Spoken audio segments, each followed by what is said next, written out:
নারায়ণগঞ্জের রূপগঞ্জের খাদুনে গাজী টায়ার কারখানায় আগুনের ঘটনায় নিখোঁজদের খুঁজতে কারখানার সামনে অসংখ্য মানুষের ভিড়।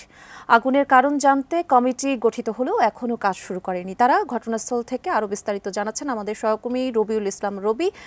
যুক্ত হব তার সঙ্গে।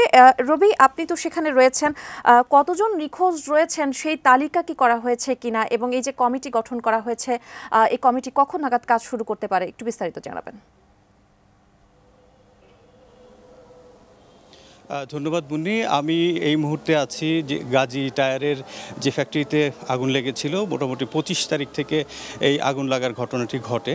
তো এখন পর্যন্ত আসলে সেই আগুনটা নিয়ন্ত্রণে ওইভাবে করে না জ্বললেও মোটামুটি একটা নিয়ন্ত্রণের মধ্যে চলে এসেছে। তবে আপনি যেটা বলেছিলেন যে এখন পর্যন্ত নিখোঁজের সংখ্যা হিসাবে আমরা আসলে ওইভাবে অফিসিয়াল কোনো নিখোঁজের সংখ্যাটা আমরা এখন পর্যন্ত পাইনি। তবে স্থানীয় যারা আছেন বা তাদের মাধ্যমে এবং আইনশৃঙ্খলা রক্ষাকারী বাহিনী যারা আছেন ওনারাও বলেছেন যে আনঅফিসিয়ালি বলেছেন যে 170 থেকে 75 জনের মতো নিখোঁজ আছেন আর কি।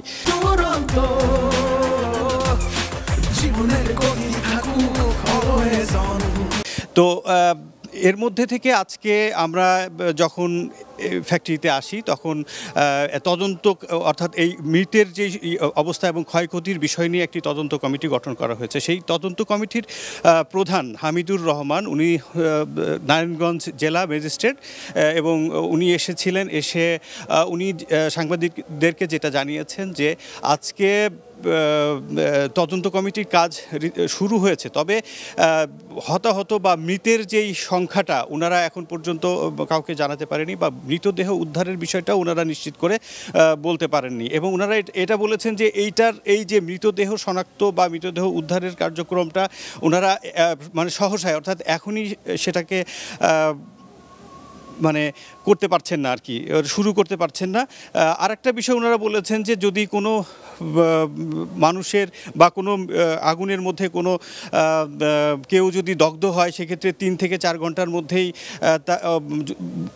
অনেকটা অস্তিত্ব বা চেনা হয় না, অনেকটা পুড়ে কয়লার মতো হয়ে যায়। তো সেই ক্ষেত্রে দেখা যাচ্ছে